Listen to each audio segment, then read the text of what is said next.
Parthapratim Ghosh foreshore road থেকে রয়েছেন। পার্থ, কিছুক্ষণ আগে এই ছবিও তো তুমিও দেখাচ্ছিলে, যেখানে ব্যারিকেডকে একেবারে মজবুত করা হয়েছে পুলিশের পক্ষ থেকে, যাতে আন্দোলনকারীরা কোনোভাবেই টপকাতে না পারেন।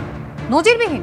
পিতামাতা হওয়া এখনো কি স্বপ্ন? অ্যাপোলো ফার্টিলিটির সাথে আপনার পিতামাতা হওয়ার স্বপ্ন পূরণ করুন। বিনামূল্যে পরামর্শের জন্য কল করুন 9953922843। একেবারে দেখো, এবার নিশ্চিত নিরাপত্তা বলা হয় যাকে বলা হয়, নবান্নের চারপাশ ঢোকার রাস্তা মাছি গলার পর্যন্ত একেবারে ব্যবস্থা যাতে না থাকে সেই চেষ্টা পুলিশ প্রশাসনের তরফ থেকে করা হয়েছে। এবং আরজি করে যে ঘটে চলা নৃশংস যে অপরাধ, ধর্ষণ এবং খুনের ঘটনা, তার প্রতিবাদে আজকে নবান্ন অভিযান। এবং সেই নবান্ন অভিযানে বিভিন্ন জায়গায় পুলিশ প্রশাসনের তরফ থেকে দেখতে পাচ্ছ প্রচুর সংখ্যায় পুলিশ, যেদিকেই তাকাচ্ছি এই গোটা হাওড়া চত্বর জুড়ে শুধু পুলিশ দেখতে পাওয়া যাচ্ছে, র্যাপিড ফোর্স দেখতে পাওয়া যাচ্ছে, পুলিশের উচ্চপদস্থ আধিকারিকরা দেখতে পাওয়া যাচ্ছে। এবং সমস্ত ছোট ছোট যে অলি গলি থেকে শুরু করে সব জায়গাতে ব্যারিকেড।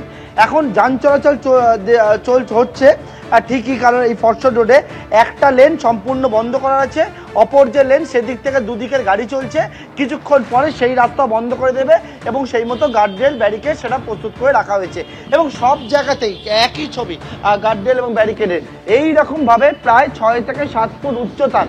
আর যদি দেখো 6 থেকে 7 ফুট উচ্চতার এইরকম বড় লোহার যে গার্ডরেল, তলায় চাকা দিয়ে অন্যান্য সহকর্মীরা দেখাচ্ছিল, বা পাশাপাশি কিন্তু একেবারে ছোট ছোট লোহা দিয়ে সেটা কিন্তু একবার ঝালাই করে রাখা হয়েছে।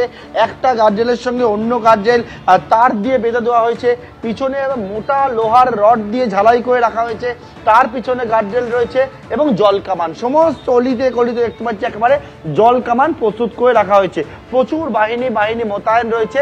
এই রাস্তা যেটা হচ্ছে হাওড়া স্টেশন থেকে মন্দিরতলা হয়ে এই ফরশোর রোড হয়ে নবান্ন যাওয়ার রাস্তা, প্রায় 3 কিলোমিটার গেলেই নবান্ন। সুতরাং এখান থেকে যাতে কেউ যেতে না পারে তার জন্য গার্ডরেল যাতে শক্তপুক্ত হয়, তার জন্য এইরকম কিন্তু মোটা মোটা যে বালির বস্তা, সেই বালির বস্তা দিয়ে রাখা হয়েছে।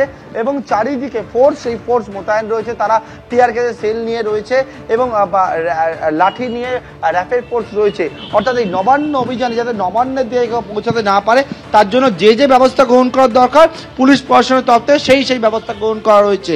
এখন পুলিশের তরফ থেকে যেটা লক্ষ্য, যেটা চ্যালেঞ্জ, যে যখন এই র্যালি শুরু হয় বিভিন্ন জায়গা থেকে আসবে তাদেরকে কীভাবে আটকানো হবে সেই রণকৌশল তৈরি করছেন পুলিশের উচ্চ পদস্থ আধিকারিকরা। কিন্তু একেবারে যে নবান্ন অভিযানে ডাক দেওয়া হয়েছে, যে আরজি করে ঘটনার প্রতিবাদে, তাকে কেন্দ্র করে একেবারে বিভিন্ন জায়গায় দেখতে পাচ্ছি আমরা একেবারে দুর্গে পরিণত হয়েছে নবান্নের আশপাশ চারিদিকে যে এলাকা রয়েছে সেই সমস্ত জায়গা, একেবারে কার্যত দুর্গের চেহারা এই মুহূর্তে শহর জুড়ে। মঙ্গলবার নবান্ন অভিযান কর্মসূচির ডাক দিয়েছে পশ্চিমবঙ্গ ছাত্র সমাজ নামে একটি সংগঠন।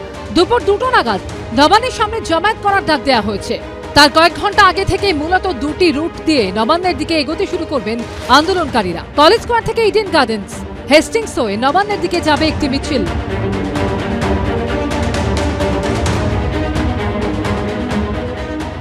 অপর মিছিলটি হাওড়ার সাঁতরাগাছি থেকে কোনা এক্সপ্রেসওয়ে ধরে নবান্নর দিকে এগোবে।